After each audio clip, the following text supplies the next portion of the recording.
experience where two have truly become one. God is at the center of us, our purpose and vision in His love. We dedicate our today, tomorrow, and always to You, our King.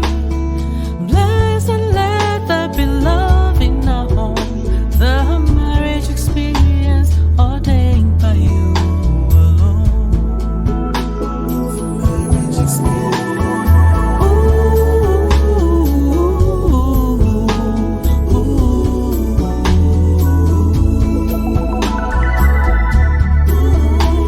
the marriage experience ordained by You alone. Welcome to the Marriage Experience program with Ayokunle and Bosede Santos, where they explore what it means to cultivate a God-centric marriage, delivering realistic and biblical wisdom, pointers and insights from couples and individuals on the marriage journey. Join them today as they continue the conversation around before the marriage covenant. Enjoy.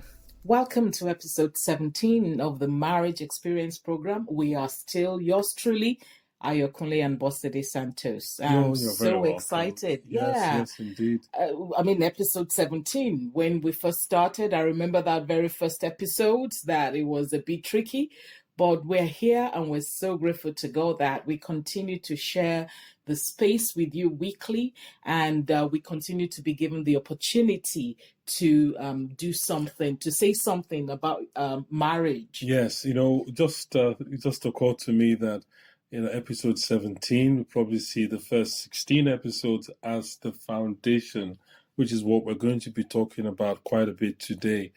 So we have laid that foundation, and we're seeking to build up from the foundation that has been laid over the past number of weeks. Absolutely. Last week, we started the conversation around the family altar.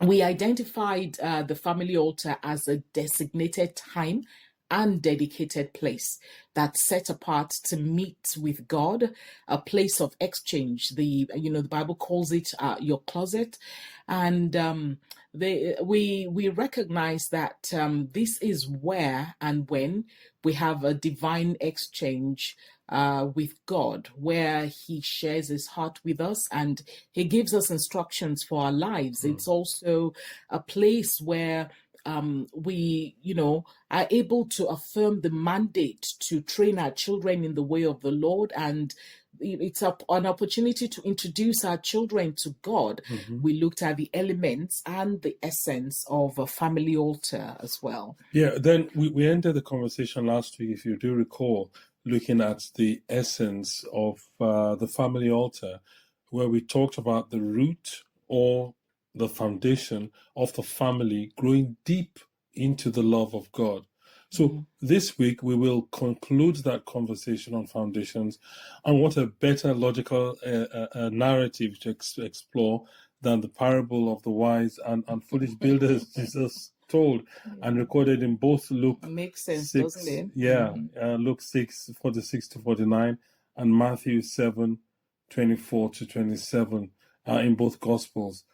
Now, if you do recall, Jesus taught that those who take heed of the Lord's words are like a man building a house who digs deep so as to lay the foundation on a rock. And then those, on the other hand, who don't take heed to the Lord's word are like a man who built a house on the ground without a foundation. Of course, when the floods came, and indeed floods will come, Absolutely. The first house survived well, but the second house collapsed, and its destruction was complete, as recorded in the Bible. I like how Matthew put it. I can't remember what version of the Bible it says. It was a big crash. That's very, very, very fearful indeed. Yeah, and that's really important to consider as well. The account wasn't that the house it had some cracks on the walls and they patched it up, and there was a bit of sinking or this. It was a complete and total destruction. Now Jesus used the story to illustrate the folly of hearing his word and not following the instructions therein, because without following the instructions that Jesus has given, or that we read in the word of God, what we're doing is building our lives on shaky sand, on soft sand. Now, where these two buttress the cases for the family altar are the points we're going to discuss very shortly. Now, these follow the same pattern as what God told Joshua in Joshua 1:8, and that this whole idea, this whole plan, this whole culture of digging deep would earn him good success. And this is what it reads. It says, this book of the law shall not depart from your mouth, but you shall meditate in it day and night. That's important. Day and night. And I'll just pause here, day and night, that gives you the picture of a culture. The culture is not something you set out to deliberately do. Yeah, it's something you set out to deliberately do, but not in the sense of a conscious effort, but it's something that is natural to you. So, but you shall meditate on it day and night, that you may observe to do according to all that is written in it. For then you will make your way prosperous, and then you will have good success. It's so interesting how God uses imperatives, where he says all. In other words, we can't pick and choose what part of his word we want to obey, or we want to give attention to. It says, as long as he has revealed it to us, and it's a principle of life to obey those principles. Yeah, that's right. So Jesus highlighted the effect of building one's home on the solid foundation of the rock, and the rock here is his word. He said, when floods come, and we have mentioned that a few moments ago, and the operative word here is when. Floods will come. When floods come and beat turbulently, and they will, then the house will stand firm because they have the truth to stand on. When the floods of your life come, when the floods of your marriage come, when the floods beat your marriage turbulently, and they will, then the house of your marriage will stand firm because you have the truth to stand upon. On the other hand, as we often like to point out, those who build on the shallow foundation or no foundation at all will suffer the loss of a big crash or a big complete destruction when the waves begin to beat against it. Absolutely. So let's bring it close to home and use a more relatable analogy that most of us would know, and bring it into our modern day. We're going to be looking at two prominent architectural landmarks, and I think it was maybe about 2 or 3 weeks ago that it was in episode 7. Yeah, that's the one. Episode 7. That's way more than 2 or 3 weeks ago now. So when we talked about the marriage covenant, we were looking at the marriage covenant. We just made reference briefly to the depth of the foundation of the Burj Khalifa. And the Burj Khalifa in Dubai, if you recall, stands impressively at 828 meters. That's over 2,700 feet.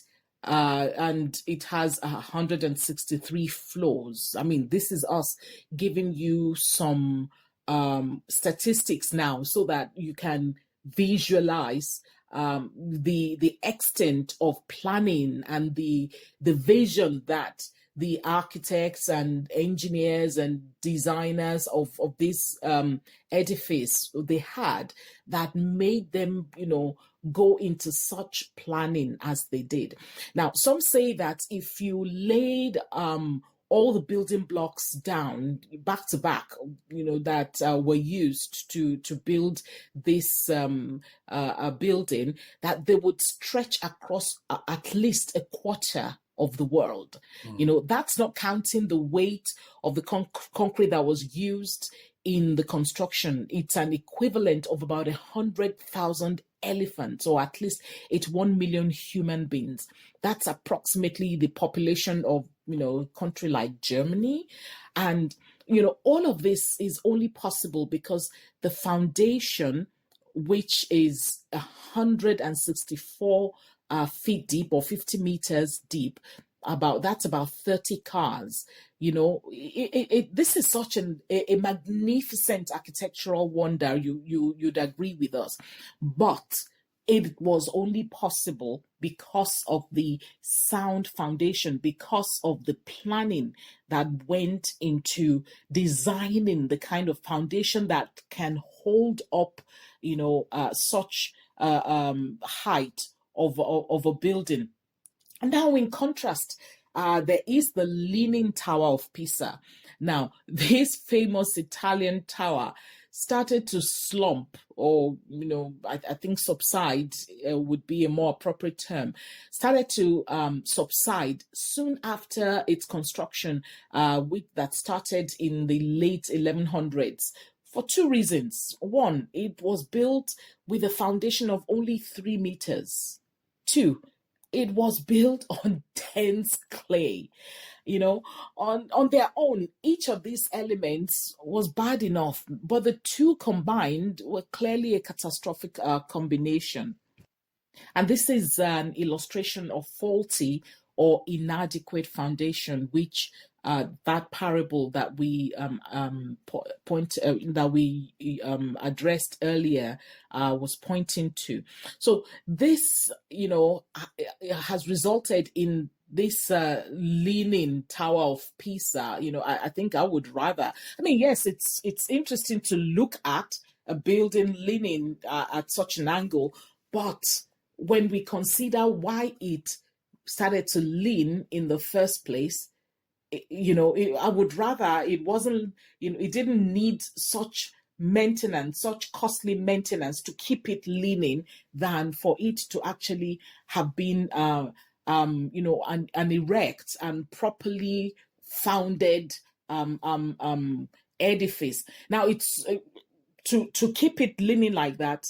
We understand it costs so much, in terms of maintenance cost. Yeah, one other point that we should mention though is I probably can imagine some of you will be smiling at this point that, oh well, yes, we've been talking about it being all bad news, the Leaning Tower of Pisa, but Pisa, not pizza. I was thinking of pizzas there. Oh well. The Leaning Tower of Pisa, and someone might turn up and say, well, if the mistake hadn't been made, then they wouldn't have the tourist attraction. Mm-hmm. Habit has a tourist attraction, and the tower itself wouldn't have generated the kind of funds it's generating. Well, that's a separate argument, and that's also a good point to note that even in spite of making mistakes, right, especially in our marriages, our Father is always there to come up with some kind of solution. There was no way of uprooting the whole tower and taking it somewhere else to replant it. So that even in that mistake that the builders made, or the planners, or whoever was responsible for the mistake, something good has come out of it. It is a very famous tower. Yes, it costs a lot to keep it going, but it has become a very famous tower. It generates a lot of income, not just for the facility itself, but also for the country of Italy. And it has also become an example of what not to do architecturally. Yeah, and for the structural engineers as well. You're listening to the Marriage Experience program with Ayokunle and Bosode Santos. Okay, now these are rather vivid illustrations of the cost of faulty or inappropriate foundations. Now, it is better to do the work or pay the price from the onset than to endure expensive maintenance costs or even suffer the forfeiture of building an impactful or a marriage that has a very good legacy. So what we're saying here that is, though, yes, we did mention a few moments ago that yes, God is always there to help us to clean up the mess, if I may use that term there, but it is always good to do it right from the beginning. It is better to build a foundation that will make room for the vision you already have of the destination, your lives together, what destination you're heading towards, rather than trying to shoehorn it and patch things up as you go. In the training world, for example, it is well known that it's much easier, much faster, and much more cost-effective to train correctly from the onset, rather than to attempt to correct poor training experiences that the trainee might have been exposed to in the past. So, like we say, if somebody has been trained wrongly from the beginning, you've put him into the negative, you've got to spend time and money to get him to zero before beginning to build up value in that trainee. Yeah. So let's look at another story. I'm sure you probably would be guessing what this story is. We don't think there's any marriage foundation principle or story that would be without the story of the wedding at Cana of Galilee. So this story, let's just give a quick recap of it. Everything had been going well, and but at some point in time, Jesus's mother Mary, heard that they had run out of wine, and these, I have not been able to get this scene from The Chosen out of my head, so I have to make sure that I'm not confusing what is in The Chosen to what's really in the Bible. But let's go with what we were introduced, or we were invited to be a part of, which was The Chosen.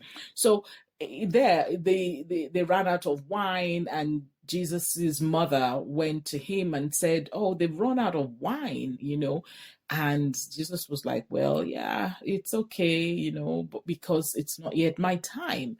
And God bless mothers. She just turned around and told the event planners now, and asked them, whatever he tells you to do, do. And this is a Jewish wedding. They had pots of water that for the washing, like the ablution, like I think it's called. And so so Jesus saw those, and then he just said, okay, well, take a cup and draw from those pots and take to the master of ceremony. These people were initially reluctant. This is The Chosen now that I'm talking about, I'm telling you about. So they were reluctant, and they're going, looking at one another, what's going to happen, and everything. But I think Peter just, encouraged them and said, yeah, go for it. And then they dipped into that, into one of those pots and took the wine to the master of ceremony. And I mean, this was like, it was like they had brought the crystal to the master of ceremony. And, this is just an illustration for us that I liken wine to the joy, to the romance, to the peace, the beauty that exists within a marriage. And we need God to be right there at the very beginning. We need Jesus's voice to speak into all of those every day, that we listen for his instructions, we listen to, we take to heart his word, and we do them like Joshua 1:8 tells us. We do them. If it's talking about us forgiving one another, we don't sit on offense for too long, then do it. And that way we see the effect. We build a marriage like someone says, heaven on earth marriage. We build, heaven on earth marriage that is an example to everyone around you, to just emulate. Right. So to wrap up, we'd like to stress that we need Jesus's presence and Jesus's preeminence and Jesus's participation right at the start of our marriages. Okay, someone may turn up and say, I'm hearing this for the first time. I've been married for 12 years.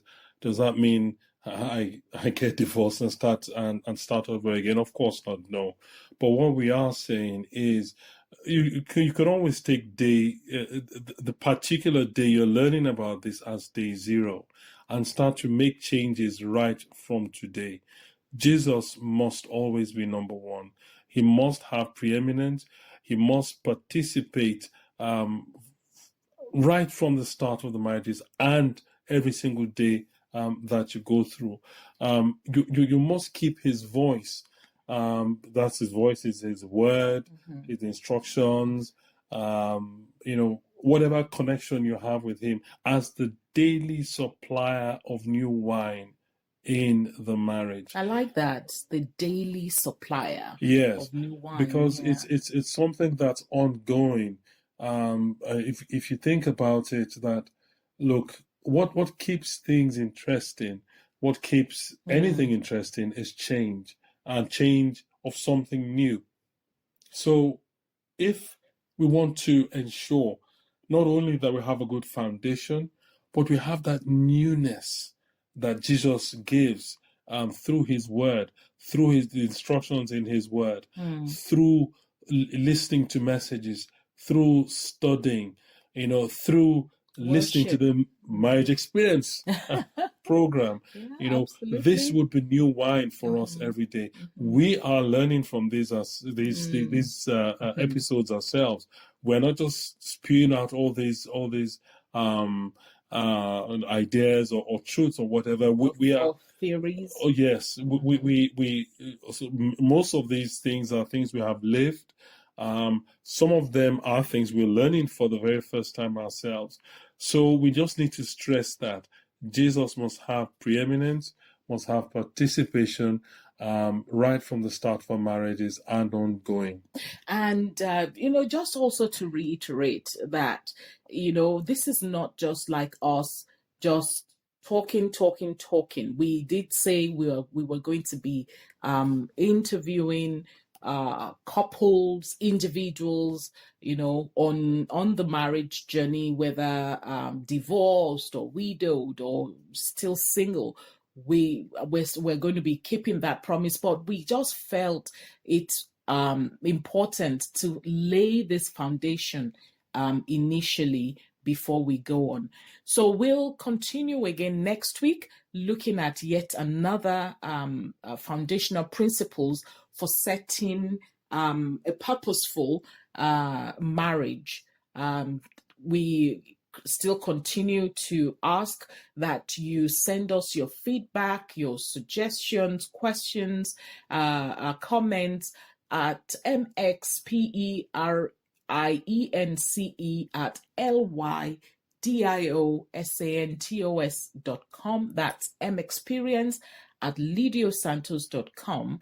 And we are also on YouTube, and our YouTube handle is at Marriage, that's proper marriage, MARRIAGEXPERIENC. We're also on Apple Podcast, Spotify, Amazon Music, and everywhere that you listen to your podcast. Till next week. Yes. Have a wonderful, wonderful week, and God bless you. God bless and have a good week. Join Ayokunle and Bosade again next week on the Marriage Experience as they bring God's truth to help you build your marriage God's way. Till then, remember, marriage is God's idea and it is a good thing. Marriage experience.